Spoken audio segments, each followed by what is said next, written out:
ఇప్పుడు మీకు పెళ్ళయి 9 మాసాలు అయింది. నిన్ను నీ భర్త నీకు పెళ్లి మాసం చేసినా నీకు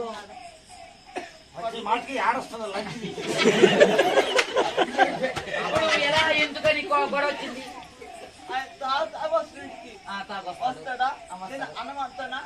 తినేసి మళ్ళీ పోయేసి వెళ్తాడు. మా చెల్లి పోతాడు.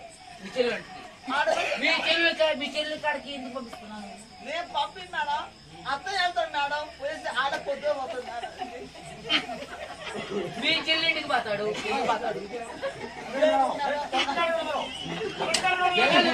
ఎందుకు పంపిస్తున్నావు నువ్వు?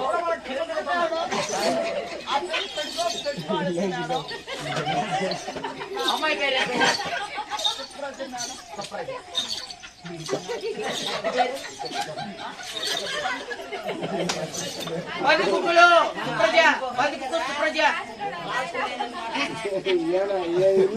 ఉండండి అక్కడ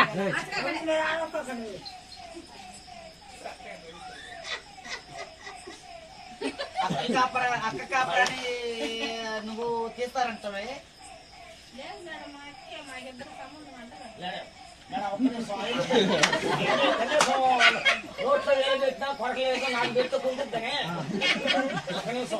చెప్పండి. ఇప్పుడు అమ్మాయి 3వ నెల అయింది కదా. 3వ నెల ఉన్నప్పుడు అమ్మగారింటికి పోయింది కదా జిల్లవరి శ్రీమంతానికి 3 నెలలప్పుడు పోయినప్పుడు ఇంక ఎన్ని నెలలు బ్యాలెన్స్? 9 నెలలు. 3 నెలలు అమ్మగారికి పోయి డెలివరీ పోయినప్పుడు ఎన్ని నెలలు ఉండే బ్యాలెన్స్? 6 నెలలు. 6 నెలలు. ఈ 6 నెలలు నేను ఏం చేయాలా?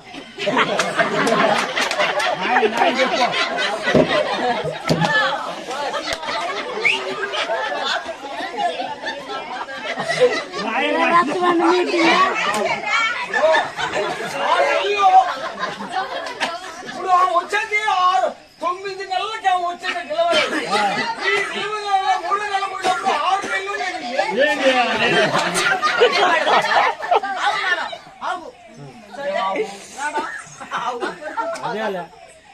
నా భర్త నాకు కనుకోవద్దా? దగ్గరగా ఉంటుంది. అమ్ముడు వస్తుందా? అమ్ముడు వస్తుందా? ఆడపోతే నేను కట్టనా?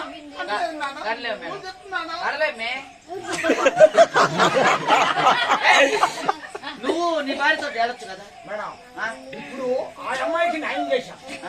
అమ్మాయి కూతురు ఆ అమ్మాయికి న్యాయం చేశా. చేసావు. నా కష్టం దారిపోతే చేశా కదా. చేసినప్పుడు వాళ్ళ అమ్మాయికి పోయింది కదా. పోయింది. పోయి హాస్పిటల్లో చెల్లెలు పంపించింది నీకు వంట వార్పు. నేనేమన్నా న్యాయం చేయకున్నాను. ఎలా? వాళ్ళ అక్క డెలివరీ చేసుకుని వచ్చే లోపల ఈ కూడా బాగా మళ్ళీ అదే మేడం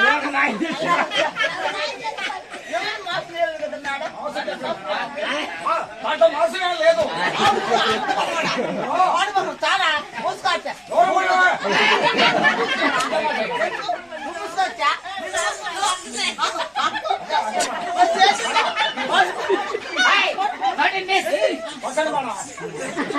వేరే మాట్లాడుతున్నావు ఆడ. నువ్వు కొట్టకపోతే ఏ చట్టాన్ని కొట్టింది. లాయ చక్రవర్తి రావాలి.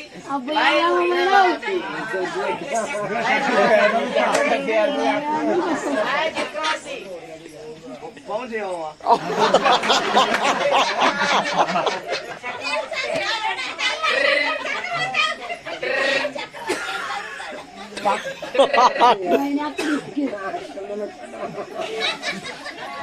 హలో చెల్లండి అదే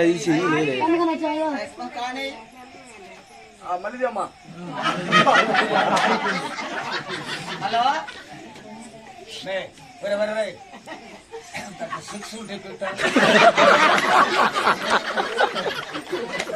నా చెల్లి టీనుట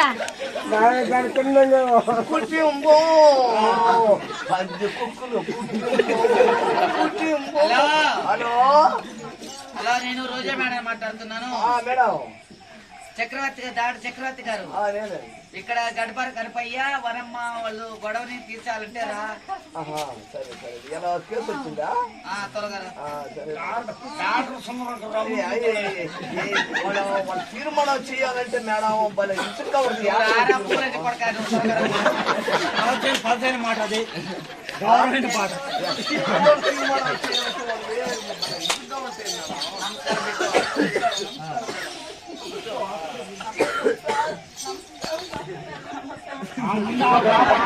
ఆడబడిపోతుంది మనిషి ఆమె నాయింది ముందు. మేడం డాక్టర్ వాకిట్లో బిడ్డ అయినట్టు